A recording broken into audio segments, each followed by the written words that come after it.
What's going on? It's Dapper Don, and I'm excited to welcome you all back. So, fanfiction. It's been around for a long time. As long as there's been media to write fanfiction about, there has been fanfiction. And as a writer myself, trust me, I understand watching a favorite show or movie, or even reading a good book and feeling the compulsion to write, to either continue the story or make something new with the same characters. And while I do normally find this type of creativity inspiring, based on some of the things we'll be reading, some people really shouldn't be allowed to write, or breathe air for that matter. But that's something we'll find out in due time as we dive right into our first fic. Oh, and by the way, content warning. Sexual themes, inappropriate scenes, violence, etc., etc. Maybe don't be a kid or a fragile adult watching this one, because I ain't censoring a damn thing. If I gotta suffer this self-inflicted and completely voluntary torture, you will too. I will read all of this shit until I just can't anymore and then move on to the next one. Now, let's get started. First one up, Neberfucker, a Monster House fanfiction. This one was actually recommended to me by a friend. The rest of them are ones that I'll be looking up myself. I haven't read this one in particular myself, though, but they did want my reaction to one line in this. They didn't tell me what the line was, though. But based on the source material for this being the old Cartoon Network movie Monster House, an animated film about three kids having to prove to their neighborhood that one of the nearby houses is a living, breathing creature that means them harm, there will probably be more than one shocking line in this one. So hopefully you enjoy it, pal, because I sure as hell won't. But anyways, we're heading to Archive of Our Own, which, as those of you know, is one of the big fan fiction sites. Um, Neberfucker, Monster House Sex by Ken Stations. Summary. We all know Mr. Nebercracker is a grumpy old dude from the outside, but is he really like that on the inside of his house? So I just kind of want to bring your attention to the tags on this one.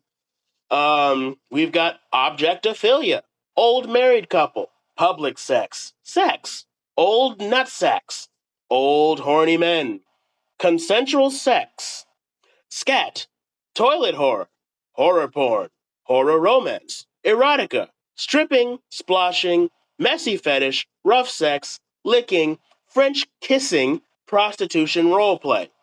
So it's gonna be a spicy meatball. Oh, kill me now. Kill me now. Somebody kill me now. Anywho, let's get into it. Okay. Oh, it's already starting off bad. I literally just read the first sentence. I read faster than I talk, and it's already bad. It's already bad. Oh, okay. No, I can do this. I can do this. I can do this. Yeah, you like that, kid? Is this what you want? The old Mr. Nebercracker yelled in his gargled, nasally old voice. He was thrusting the air naked in front of his window and whipping his crusty ass with a towel. The senior even bent over and flashed his disgusting, unwashed asshole. Oh, okay, no. This is just the first couple of sentences. I can do this. I can get through it. This is supposed to be an hour and some change long episode. I can do this. Let's go. Across the street, a young boy can be seen with a telescope behind their window. He was spying, but not for long. After the lad saw its old neighbor's wrinkly contents, he vomited while crying, then went to his mommy. "That'll teach you, you spying brat," said Mr. Nevercracker with a snort. He then went to the kitchen where he prepared tea. What just happened recently is just another ordinary day for the old man. Ever since he moved to this fine neighborhood, he had been constantly menaced by the kids. For a good reason, though. Nevercracker disliked children. We all know the history. He keeps shooing away trick-or-treaters, threatening to defile individuals with his saggy dick. What the fuck? when they're within a few feet from his lawn and even try to shoot them. So the kids' actions are justified. Mr. Nevercracker is an asshole. However, that's what we all thought. There's a reason behind the senile man's doings, a motive that is something darker. I made you some tea, babe, said Mr. Nevercracker in a caring, sweet voice. He seems to be talking to his house. The house suddenly made a creaking sound as if it responded. The floor quivered slightly. Mr. Nevercracker's brow rose. Oh, I see you fancy wine this evening. Good choice. The old man then went down the cellar to get the alcoholic beverage. This peculiar anomaly of an interaction between the two has an explanation. Years ago, his wife, Constance, died before their house was even finished, all because some kids kept mocking her for being a fat ass. Oh, God. Jesus Christ. She overreacted and fell to her doom in the hole that was soon to be their basement.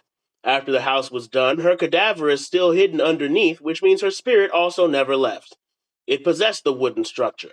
Now Mr. Nevercracker is tasked to keep kids out and appease his housewife, or else she will unleash her wrath upon those who ridiculed her. Since you want wine, does that mean you're also in the mood for some... The man paused. His eyes looked from left to right to make sure no one was listening. In the mood for some good old lovin'? He whispered and bit his lip. The floor shook, vibrating in response. Oh, he's gonna fuck his house. Oh, he's gonna fuck his house. Oh, he's gonna fuck his house. Oh, he's gonna fuck his house. I'm reading a fan fiction about an old man wanting to fuck his house. That's, whoever requested this to me, I will find you. I will find you. To who requested this to me, I will find you. I know where you live. Come on, let's do it. Nevercracker started to smile. It's the answer he wanted to hear. It's been days since their last moments of intimacy. Just the thought of another session made him partially erect. Since he's really ancient, it's really hard for him to get it up. It even took him a lot of willpower just to get the monster he's sporting right now, an 8-inch Goliath. Old man's packing some heat. Shit. Formerly, it was measured at 4 inches, but his foreskin sagged way too much and increased its length.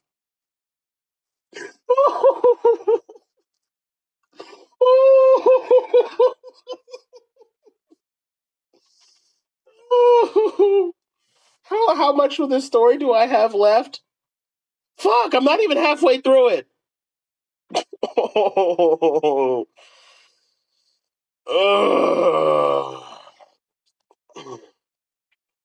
Okay. Okay. Just come on. Let's do it. And suddenly, the wooden abode started to sound like it moaned. The trembling has gotten stronger. Objects on Nevercracker's shelves oddly moved due to the quake. I understand you're excited for this beast I have in store for you, the old man said, wagging his veiny cock. But you have to relax a bit, babe. Be a good girl for Nevercracker. Oh, God. Nevercracker took off his clothes and exposed his sexy, malnourished body. His skin was soggy, knees, spine protruding, and ball sack hanging lower than normal. The old pervert's testicles were even aligned with each other despite they were not supposed to. Oh, great. Great. Mm. Oh, yeah. You like that, honey? The elderly man teased as he did a drawn-out sexy dance while pouring wine all over his aged body. The house clearly loves the show the man had performed. The floorboards are now jutting out of place from pleasure. It desperately wants the old man more than ever. Rubbing the liquid on his chest and neck, Nevercracker said, "Patience, Constance. Let me finish my dance." He then continued swaying his bony hips and ass like a hula dancer. Feasted, a nasally moan is emitted from Nevercracker's throat as the wine reached his crotch. The liquid is then used as a lubricant just as the old man masturbated. So I'm going to try and audio wise portray that moan. Let me see.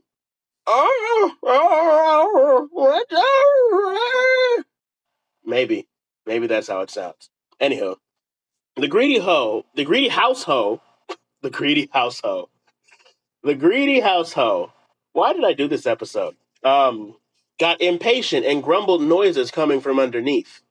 Driven by pure anger, the horny homestead snapped a single floor tile off and slapped Nebuchadnezzar's flabby ass cheeks. Oh, fuck! The elderly screeched. The unexpected force of the slap made Nebuchadnezzar shot out yellowish cum and splattered the wall. His housewife was pleased by that. The chimney ignited on its own, warming up the two for a long and intimate afternoon of sex. So the house is a top. Interesting. Anywho, having sex with a house is different from the common person to person interaction. A possessed structure is very hard to satisfy. Since they no longer have living organs, household appliances must serve as their replacement. The human partner must race around the house just to find the right object to rub and fuck. For example, the toilet that is where the senile man is heading, that embodies Constance's mouth and throat. Nebuchadnezzar knelt before the toilet. He ran his hand around the rim and wiped his mouth thereafter just to show how erotic he was towards his wife. He showed the wine bottle and shook it. Your order, madam, he said. Nebuchadnezzar then turned, squatted on the toilet, and poured all of the wine on his back. The beverage traveled from his neck down to his spine and passed by his dirty asshole until it dropped on the toilet bowl. The ass passing of the fluid tickled Nebuchadnezzar, and he chuckled. "Oh ho ho ho! My! You're a mess, Constance," he said in a mocking but lewd tone. The wine was all over the toilet. "Allow me to clean you up." The disgusting old man then licked every part of the toilet, including the rim hole where residue from his previous filth was present. He cleaned those tidbits as well with his long canker sore tongue. What he did is equivalent to making out with his house. "Art thou satisfied, madam?" asked Nebuchadnezzar shyly. The toilet seat erupted into a frenzy. It flaps open and closes in excitement. Water has risen up to the brim as the house started to drool. It even splashed Nebuchadnezzar's face. "Did I just hear you want more?" Nebuchadnezzar said. All of a sudden, his stomach growled. Nebuchadnezzar gave an unpleasant smile. "Oh, what do you know? Perfect timing," he remarked. "I got mocha latte for you." The senile lover then sat down on the toilet and released a loud and extreme dump. And they have onomatopoeia here for your reading pleasure. "Dear God, Constance, please partake my offering," moaned the dirty old fucker as he farted the last chunk of his internal filth. Afterwards, he flushed all of it down, making the house go crazy.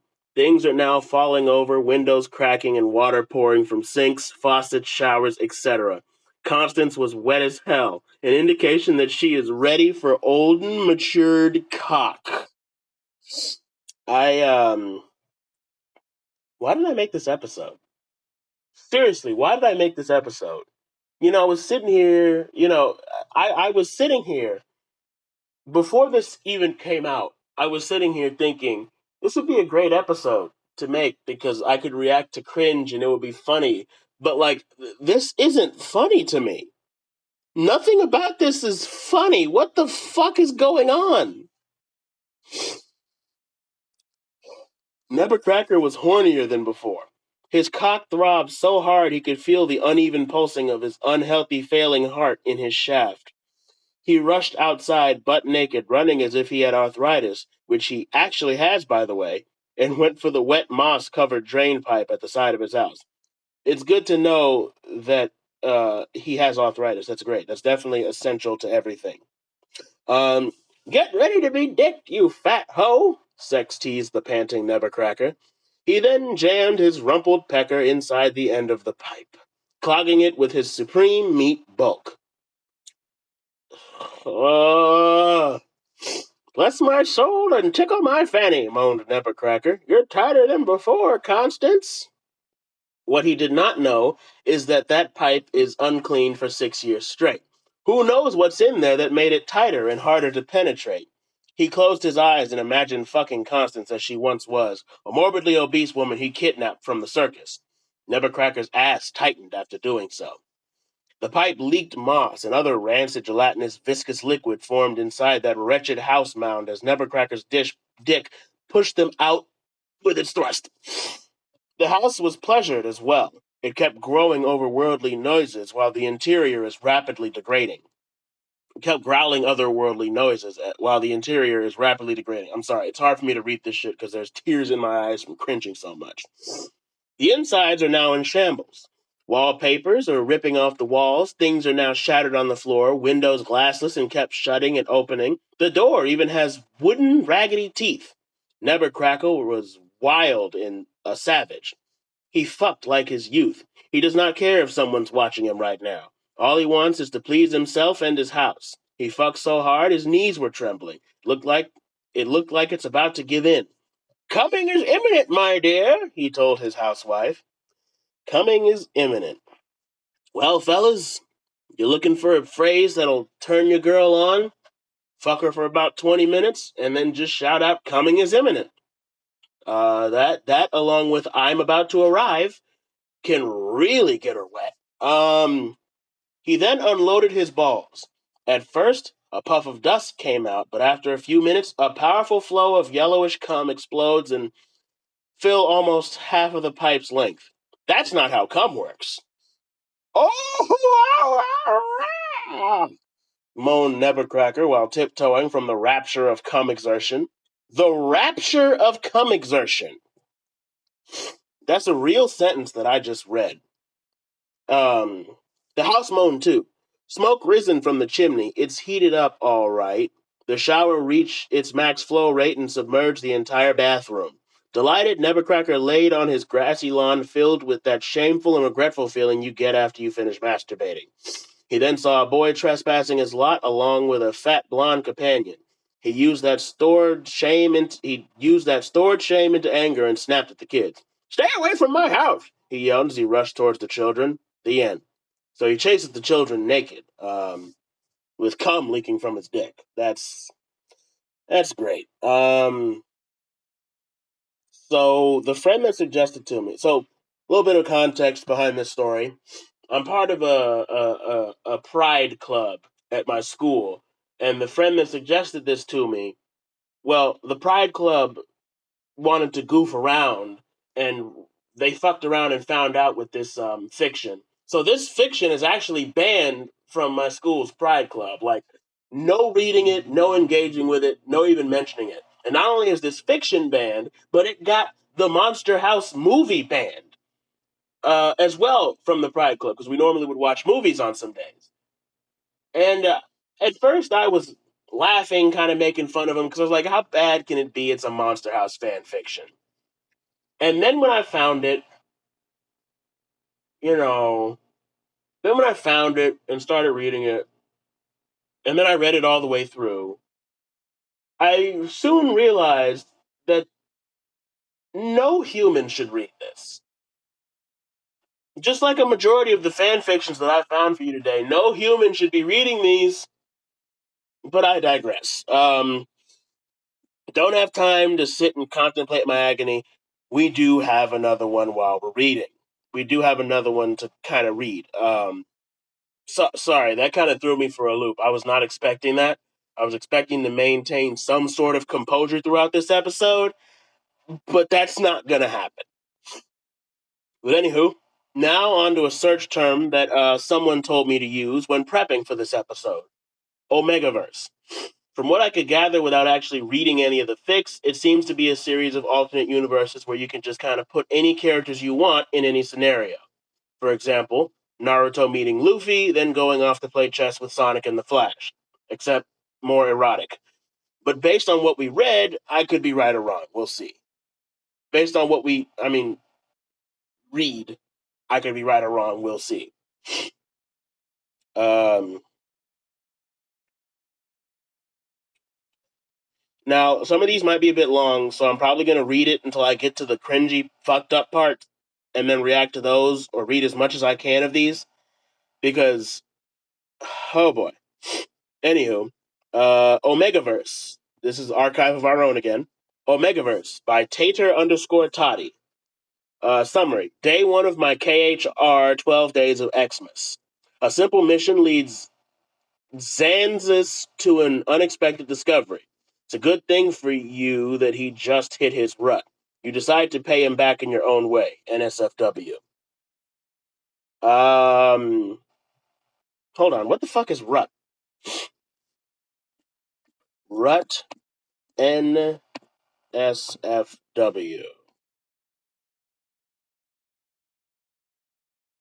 What is rut in furry? I guess.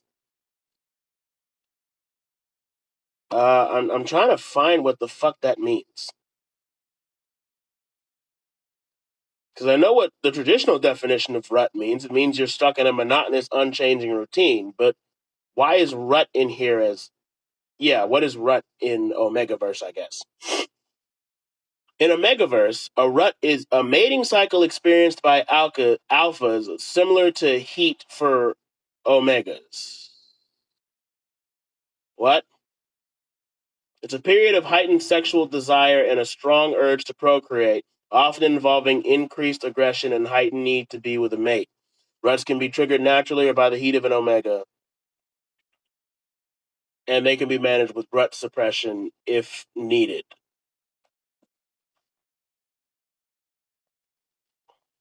Uh,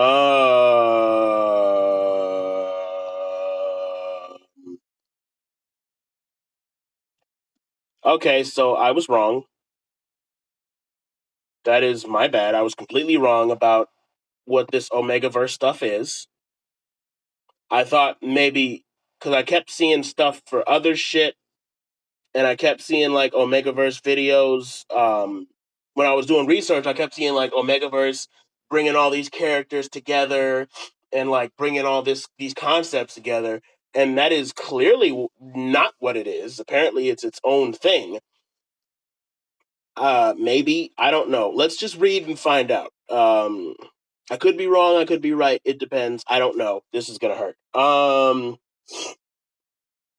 Notes from the author. This was hard to write, but I wanted to write something for you, Zanzis, since I know he's popular. Hope I didn't butcher Angry Scarred Boy. Also, not the traditional Omegaverse, because I know some people get icked out by the concept of slick and knots. I don't want to look up slick and knots, but I have to look up slick and knots. Omegaverse knot meaning. In the Omegaverse fanfiction setting, knot refers to a physical and psychological bond created during sexual intercourse between an alpha and an omega. It's often depicted as a physiological process where an alpha's penis swells with a knot during mating, which then knots or ties the omega, creating a physical and emotional connection. This knot can be essential for ending an omega's heat, and not being knotted can be dangerous, even fatal. I would like to die. I would like to die. I'm on the 4th floor of the building that I currently live in. I figure maybe a fall from that height could kill me. I've always wondered, but maybe I could submit to the call of the void and just kind of jump out there. I don't want to have to read this. Oh, okay. And now what's slick mean? I Omegaverse slick meaning. In Omegaverse fiction, slick is a term used to describe the natural lubrication omegas possess, sometimes to an exaggerated degree. Usually, the female omegas produce copious amounts of sexual fluid called slick when they go into heat to make breeding easier. This is like bestiality, right? Right? Just because they may be talking, but it's just it's still bestiality, right? All right, let's get into the fiction. It was supposed to be a simple assassination mission for a small family that was getting cocky, making direct threats against the Vongola. Normally, Zanzis would consider such a mission beneath him, but he had none of his lackeys to send out. Plus, with his rut rapidly approaching, he needed to let off some steam, and there was nothing more satisfying than some bloodshed. You know, I don't know.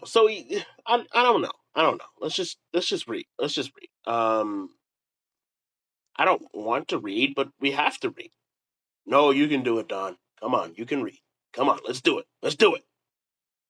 Gunshots fired in the air as scum dropped like trash.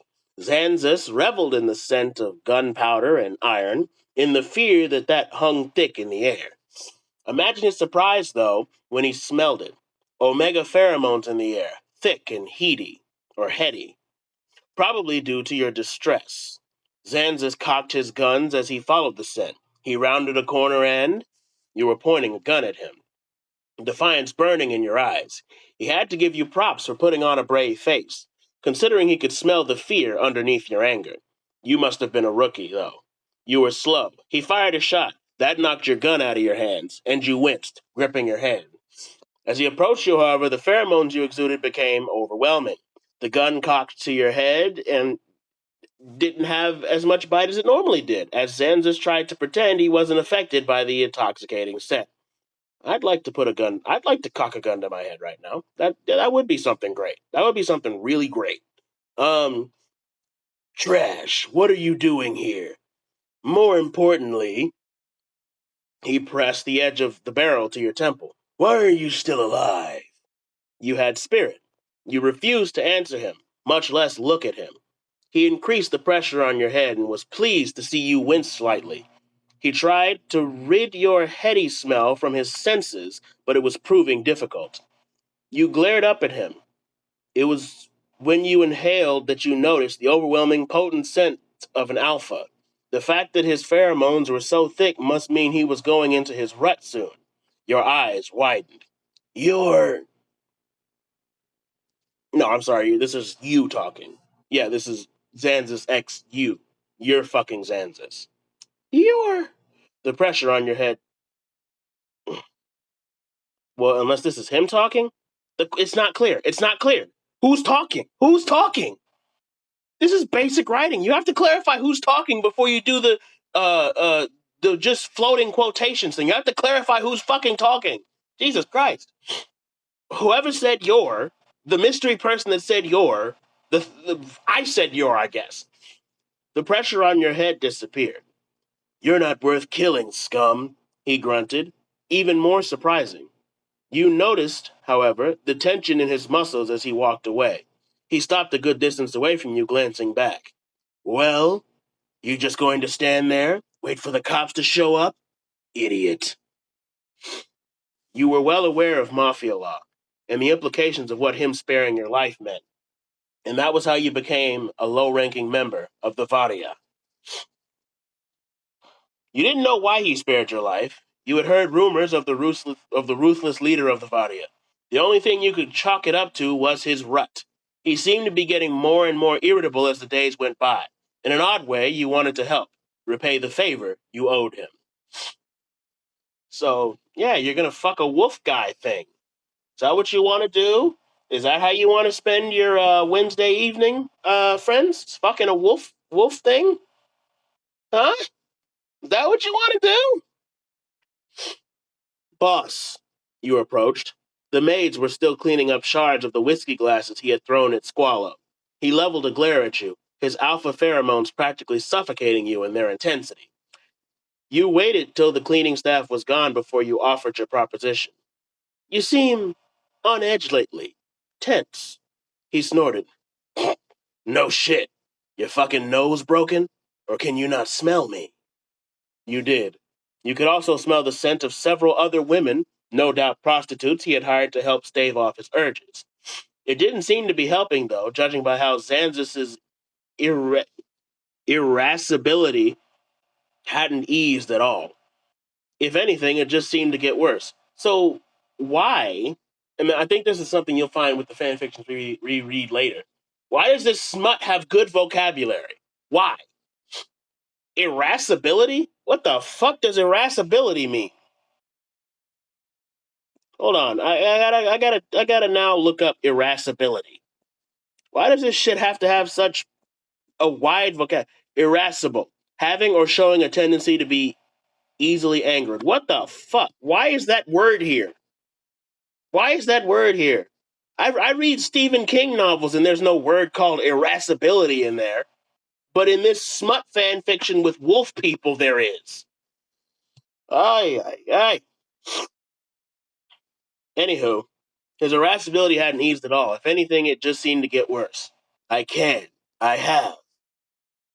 Oh, wait, this is you talking. Maybe. I can. I have. I'm just saying, I could be a more viable option. At that, you shed your coat. You shed you coat, revealing your bare form to him. Sorry, I'm going to try to read this exactly as it's written so you get the full experience. At that, you shed you coat, revealing your bare form to him. Your nipples hardened in the cold air, but it was nothing compared to the intense gaze boring into you. This was a risky scenario. You knew it. There was a higher change of him calling you a dumbass, possibly aiming a whiskey glass at you if it failed. But you knew you had felt some kind of connection when the two of you had met, so maybe he did as well.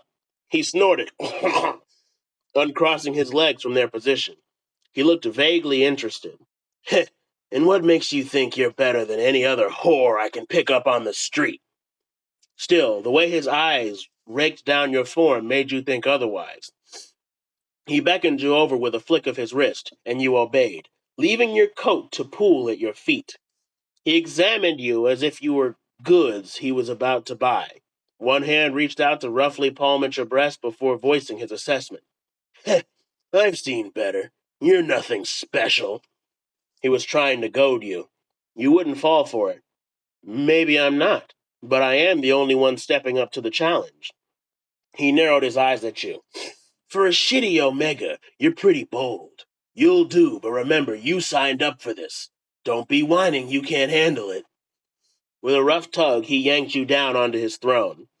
You squeaked, your head nearly colliding with his armrest, before he maneuvered you so that you were straddling his lap. He wasted no time before devouring your lips in a hungry kiss. Your little show had definitely affected him more than he let on, for you could feel him straining against his pants. You decided to take a risk. Biting down on his lower lip, you moaned as you tasted iron on your tongue as you rolled your hips against his hardness.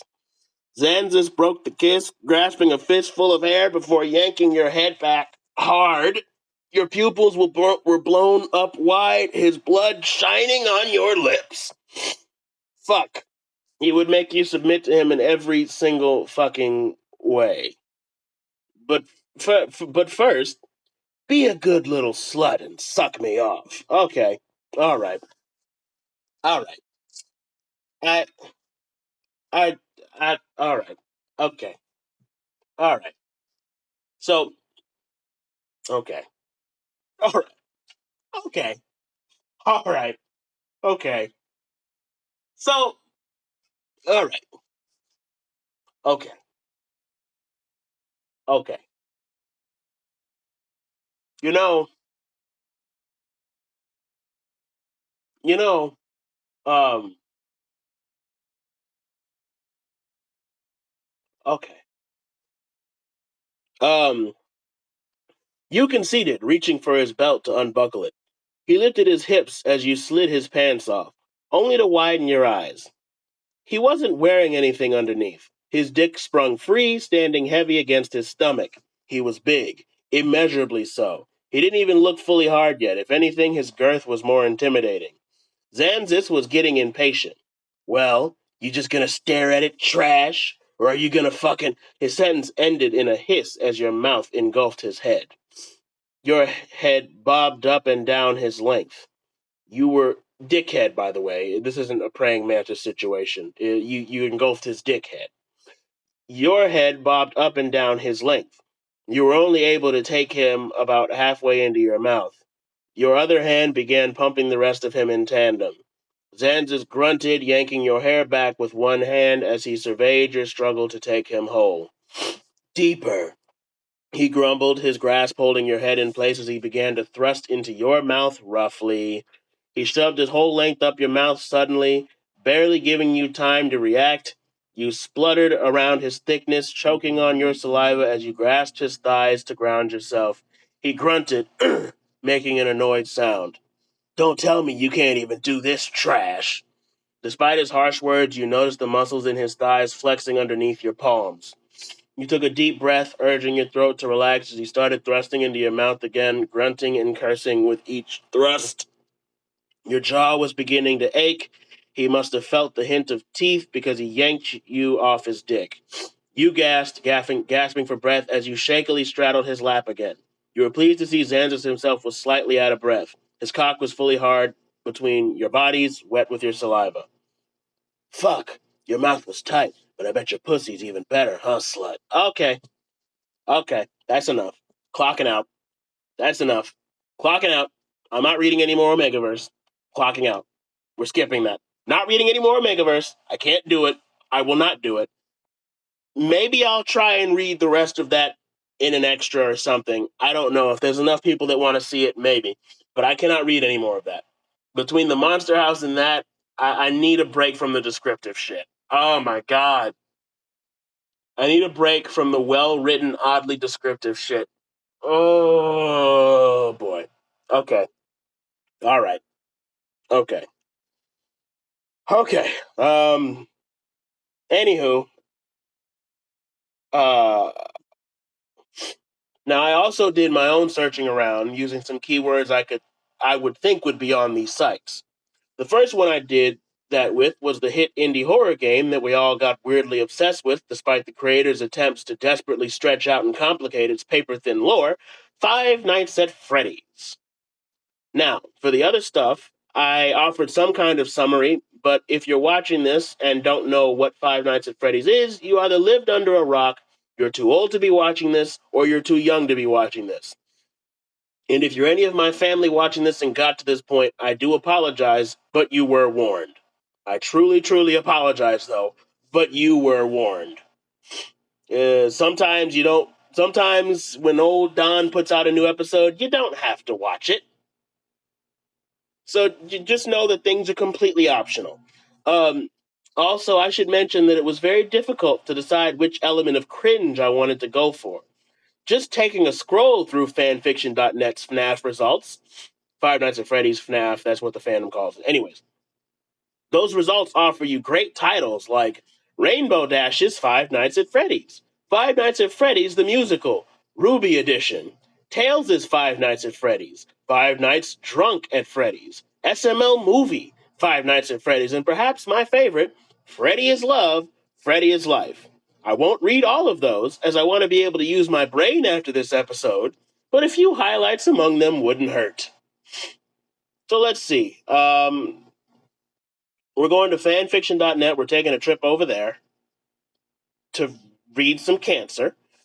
This one is called Five Nights Fucking at Freddy's 25 by The Hypo 14. This is, it looks like it's not the first chapter. I don't really want to read the first chapter. I don't want to read any of this ideally, but I really don't want to read the first chapter. But anyways, the author says, "Hello everyone, this is my first fan fiction here, and I wanted it to be a sequel to a fan fiction that's not been updated in over 3 years. Here is Five Nights Fucking at Freddy's 2.5. Oh, 2.5, not 25.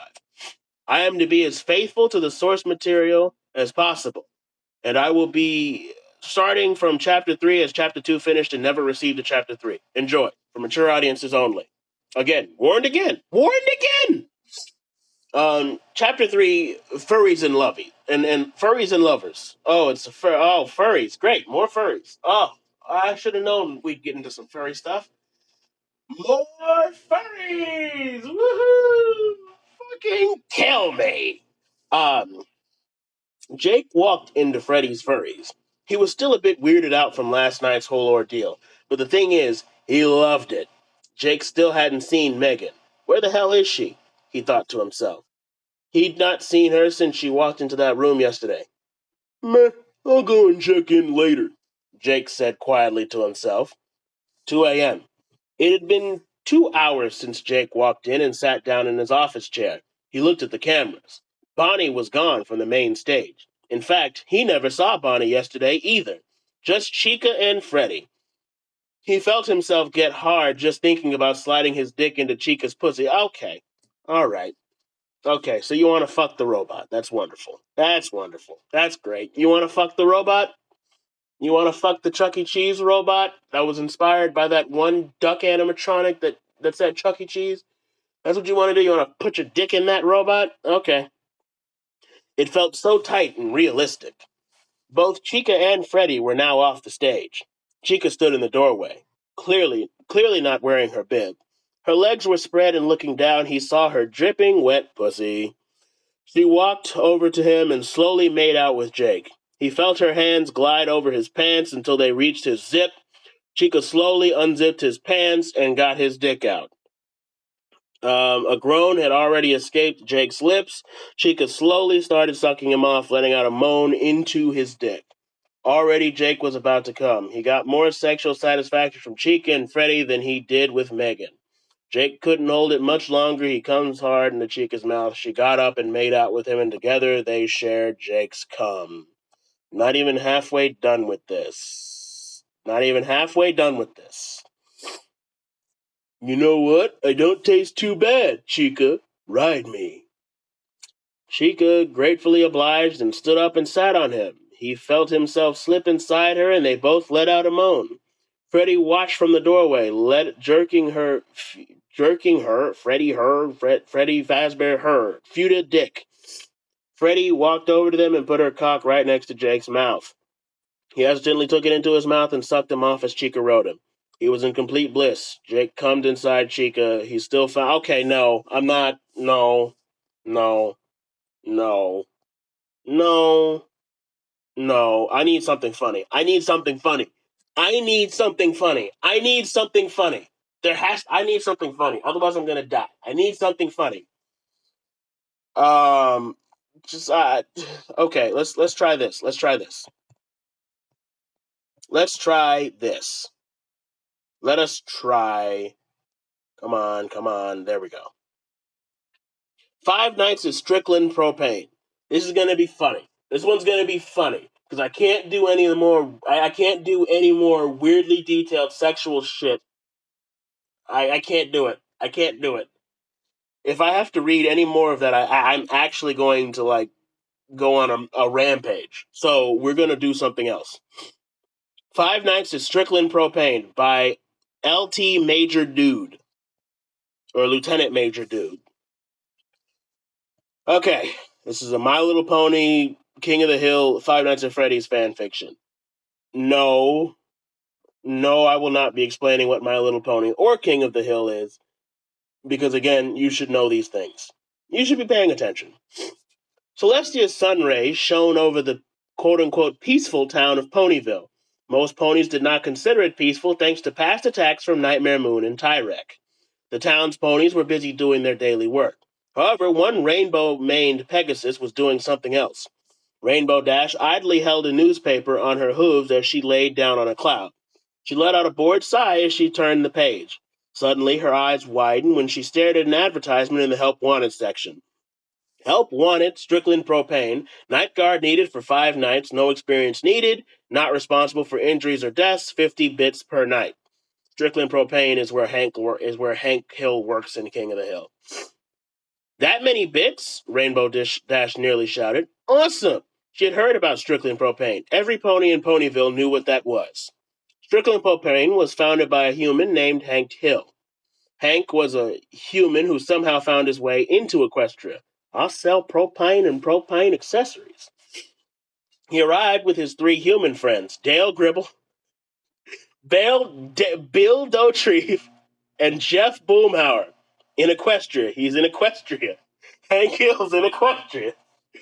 Okay. Dale was known for his conspiracy theories and his unique breed of insanity. He was also a trained exterminator and an expert in finding information. Oh, yeah, so much of an expert. Bill was a sad and obese man back on Earth. However, when he arrived in Equestria, he suddenly became happy and adjusted very well there. If there was one thing that mares fell for, it was It was Boomhauer. Despite the fact that he almost speaks gibberish, every female fell in love with the chick magnet. Unfortunately, this made him the one of the least favorites, the one of the least favorite stallions, especially the married ones. Boomhauer, for those who don't know, which you should, because it's king of the fucking hill. You should know. He talks like dang on, the ponies, dang on. He talks like how a banjo sounds. That's the joke. Hank decided to open up a store that sells propane and propane accessories, since he made a living selling propane and propane accessories. Dale couldn't be an exterminator since there was a yellow Pegasus who adored animals too much, so he worked at the store as well. Bill didn't want to haircut since it isn't the same when you're not cutting hair for America, so he found work at the propane store. Boomhauer also worked there, since he didn't find much work as a Texas Ranger in Equestria. Hank named the store Strickland Propane after the propane store he worked at back at Earth. It became popular in Ponyville because of the many uses that propane has. It warmed ponies' homes, it helped them cook food, and it was a reliable source of fuel. Despite its short time in business, it had become successful thanks to Hank's professional skill of running a business. It even gained a small employment of ponies as time passed. Yeah, because none of them could use magic to light the fucking burners on their stoves. They all had to rely on Hank Hill and his propane and propane fucking accessories. However, since humans age faster than ponies, Hank and his friends eventually died of old age. Many ponies were heartbroken. They even held a funeral with the four princesses present. The four princesses were present at Hank Hill and the other guys' funerals. Okay, okay, um, okay, okay, okay, Lieutenant Major dude. Okay. They even held a funeral with the four princesses present. Other ponies feared that Strickland Propane would be out of business, but their problems were solved when pony scientists mastered animatronics. So now robot versions of Hank and his friends now operated Strickland Propane along with the pony employees. Rainbow Dash smiled triumphantly. A simple night job and an excellent pay. How can she refuse? Rainbow Dash looked at her watch. It was about 6 p.m. She stared over to Strickland Propane, which stood right in front of her. It sure hadn't changed a bit. There was just one building where they sold the propane, kept their records, and where the offices were. Outside is where they kept the propane tanks and the propane itself stored in large storage tanks. There were also propane trucks used to transport propane whenever needed. Due to various reasons, Hank and his friends were the only ones who could drive the trucks. In front of the supplier store was a giant storage tank. The word Strickland was painted vertically on the tank. Rainbow Dash walked inside and observed what the store looked like. It's just fucking King of the Hill in My Little Pony, and Hank and his friends are FNAF animatronics. This is fucking King of the Hill that has a history in My Little Pony, and now because Hank and his friends died in the My Little Pony place, they're animatronics at a Strickland Propane in the My Little Pony place. This so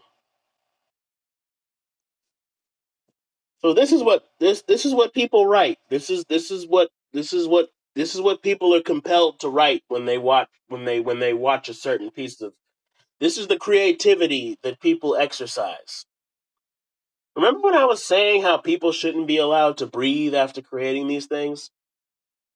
Yeah, this is the stuff I'm talking about. Like maybe this one isn't as bad as the other ones, but somebody does need like a bat maybe taken lightly to their head to kind of see, maybe if something's not aligned right, maybe just a little bit of a frontal lobotomy, just to see, just to kind of get things back on track, you know.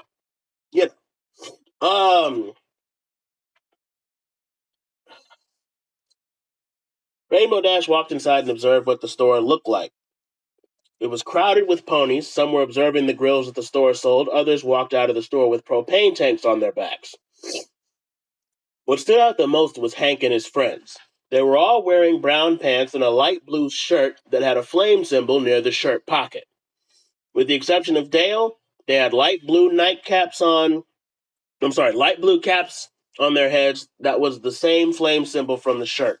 That has the same flame symbol from the shirt. Hank had brown hair and had his signature glasses on. Bill was fat and bald. The shirt almost fitted him. Boomhauer had a slick yellowish hair and tan skin. Dale was rarely seen without his glasses and wore an orange cap. Rainbow Dash walked up to the Boomhauer. After she had stopped herself from blushing when she caught herself staring at Boomhauer, she spoke up. Excuse me, where do I find the main office? This is to animatronic Boomhauer. Boomhauer smiled and replied, I'll tell you what, man, dang on, take a dang on left and then keep on going, don't stop, believe in yourself, man, then take a dang on right, you hit the goddamn jackpot, baby, I'll tell you what, man, yo. As Rainbow Dash stared at Boomhauer with confusion, Bill walked up to her and said, take a left, keep on going till you see a door to your right. There's the office. As Rainbow thanked Bill, she eventually went to the office. There she saw an orange stallion sitting at his desk. You here for the night job? He asked as he shook his hand as he asked as he shook hand and hoof with Rainbow Dash. How'd you know? Rainbow Dash asked. Lucky guess. Listen, I gotta go. If you want to learn more, just turn on that answering machine, he said as he pointed at a nearby answering machine. It was from the previous night guard. When you're done, write your name in that night guard sign-up sheet on your way out. As the stallion left his office, Rainbow Dash stared at the answering machine. As she turned it on, she heard a mare's voice on it. So you're the new night guard, eh? The pony said in a bored tone in a bored tone in her voice.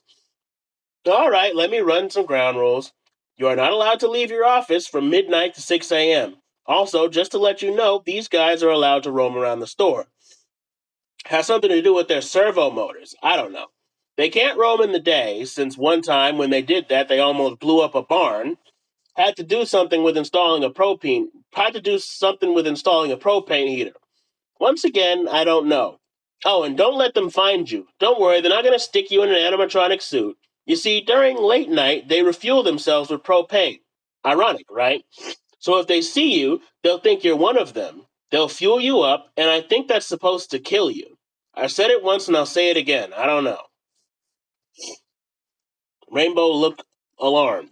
Killed? She was starting to wonder if this is worth it. Oh, and that pay? It was a typo. It was meant to be doubled. She immediately flew to the night guard sign-up sheet and wrote her name on it. Rainbow Dash idly sat in her chair in her office.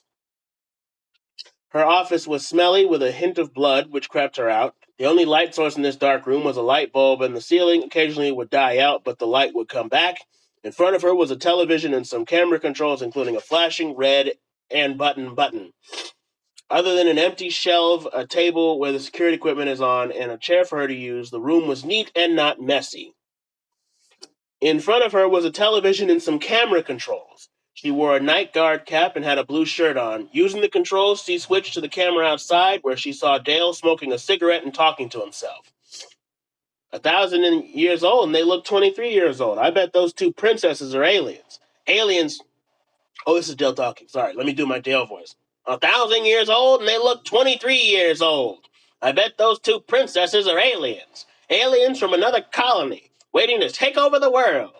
What I don't get is how Cadence is the right age, and yet she is their niece. Maybe it's like that alien thing with Joseph and Nancy. Yep, Rainbow Dash muttered, a conspiracy.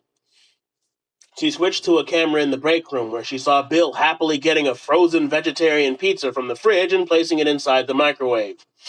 After setting up the minutes and some patient waiting, he carefully took out the pizza and placed it on a paper plate. Without using any hands, he ate the entire pizza with his mouth. Rainbow Dash looked disgusted. Ew, I thought these robots couldn't eat. She switched the camera to the bathroom. She saw Boomhauer taking off his shirt and placing it in the sink. Wetting some paper towels, he cleaned his chest and back while singing to himself. My name is Boomhauer, yo, and I'm dang on here to say I tell you what, I'm gonna smile and dang on women here. It doesn't matter how goddamn if you're sad or sexy, howdy. Dang on green me up. Dang on beam, I'm done. I'm done. I'm done. Okay, let's move on to Let me see. Do I want to continue? Do I want to continue this? Do I genuinely want to continue this? Because I have about 3 more sections of stuff, but God, do I not want to read anymore? I'll tell you what. I'll read one more based on Undertale. Now, before we go any further, I'd like to mention that a lot of people writing this stuff are kids, deeply disturbed kids, but kids nonetheless. Because God help you if you're an adult writing this shit. God help you if you pay taxes and write this shit. God help you. You are deeply disturbed. You need help. God help you if you're an adult writing this shit. If you have any sort of your own house, your own apartment, and you're writing this shit, God help you. If you manage people at a business and you write this shit, God help you. Anywho, Undertale. Undertale, created by Toby Fox, is a turn-based RPG game that a bunch of people got into when it dropped in 2015, including myself. You meet and battle a bunch of monsters after falling into the underground, a monster civilization inside of a mountain, and the twist is that, unlike in most games, you don't have to kill the monsters. This leads to the meeting of a lot of interesting characters. The only reason I explain this one, despite its massive popularity, often rivaling Five Nights at Freddy's, is because I've encountered far more people unfamiliar with Undertale than Five Nights at Freddy's. And that makes sense given that Undertale is one of those games where, even now, if you don't go looking for it, you just won't find it. Meanwhile, Five Nights at Freddy's has a whole movie on the big screen, meaning that even if you don't know what it is, you've seen it. But the most notable thing about Undertale and the discourse surrounding it is not the game itself, or even its spiritual successor, Deltarune, which we may or may not have time to get into. Like I said, it's a time thing, yes, but it's also an I don't want to keep reading these thing. This episode was more suffering than I was prepared for. It's the alternate universes, or AUs, as the fandom coins them. Now, I'm not going to explain the hundreds of Undertale AUs, especially since a lot of them are just the same two ideas done in different ways. It's either an aesthetic overhaul or a role swap. However, there are some big ones to be on the lookout for. Underfell makes the characters edgy and evil. Underswap swaps the roles and, until recently, the personalities. And Outertail puts the monsters in space. Now, there are variations on this formula as well as a lot more role swaps. The only problem is that if you start getting into swapping Underfell characters and spinning story swap, shifting, alter tales, all the fates, and you just start to go down a bit of a rabbit hole.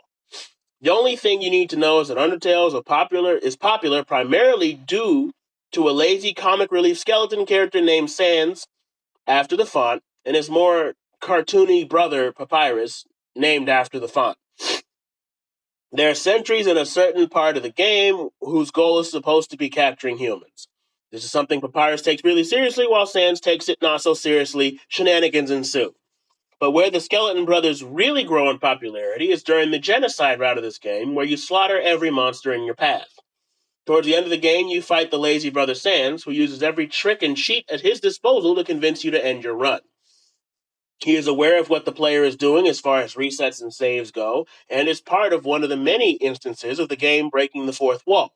Every time you try to hit him, he dodges, and his attacks are designed to be extremely unfair and frustrating.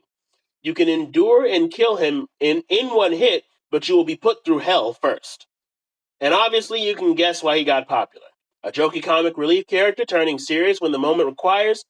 Some panties got wet that day, and you're about to see the results. And I'm only going to read one of these, so I'm really trying to find one that kind of summarizes this trend. And I think it's going to be one featuring the evil AU Underfell. This is on Wattpad. It's Wattpad. This is Shy Pet Underfell by Centifrost.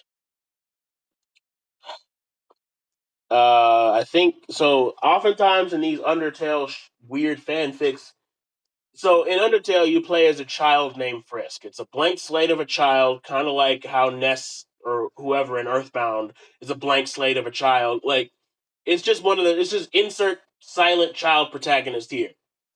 In these shipping fics, they often age up Frisk because they're gender neutral, so they can be femme presenting or masc presenting. masculine presenting depending on the circumstance, they'll age them up and ship them with the skeleton character Sans because a lot of people are into that. These people are people who I think need to be lined up and shot, but they're into that. So I'm going to be reading this absolute trash fire. I walk out of school, lonely as always. My bag had been ripped again, so I was just letting it drag on the floor. My head was jammed with thoughts. You can't come, you're not tall enough. There's no point in trying to talk to that bag of trash. She's so shy. Why go near her? I wasn't all that different from them. We were all the same age, 17. I'm not reading a story about, nope, that's 17. That's 17. That's 17. I draw the line. I draw the line. I draw the line. I draw the line. I draw the line. I draw the line. You know what I'm gonna do? I'm gonna end this episode. Is what I'm gonna do. I'm upset, tired, angry, hungry, tired, upset, homicidal, suicidal, angry, hungry, and upset. I do not want to be alive anymore, and I don't want anybody else to be alive. So I guess that's the byproduct of reading this stuff. I guess. If that was the intended goal, then congratulations. Oh Jesus Christ! I'm glad I'm glad I just get into stuff and don't pay attention to the fandom of it. That's what I'm glad of. Because apparently it's all cancer all the way down. It's like the deeper you go, the bigger the tumor gets. I'm gonna need some kind of aspirin after this. But anyhow, you've all suffered with me, and you've all been cursed with forbidden knowledge. So I thank you for joining me on this torturous journey. If you like this, be sure to leave a like, comment, and subscribe, as well as follow me on all my socials. All the fictions I've read will... No, I'm not linking this shit in the description. I am not linking this shit in the description. I don't want any of you to read this. I don't. I don't. I don't want any of you to read these things. I don't. And then, but, you know, you can find them on your own. I'm not linking them. I am not going to associate the video that I will put out any more with these things than I have to. So you can find them on your own based on the information I gave you throughout the video. But anywho, you are invited right back here next Wednesday at 6:30 p.m. for an all-new What's Going On with Dapper Don. You don't want to miss what I have in store. I'm not doing another fanfiction episode. I'm telling you right now, I'm not doing a part 2. I'm not doing an extras. That's it. It's done. This was a horrible idea. Oh my God. Anyways, next Wednesday at 6:30 p.m., all new What's Going On with Dapper Don, and I promise you we will be talking about something that doesn't make me want to die. Well, it might be political, so it still might make me want to die, but in a different way. Anywho, peace. Peace out.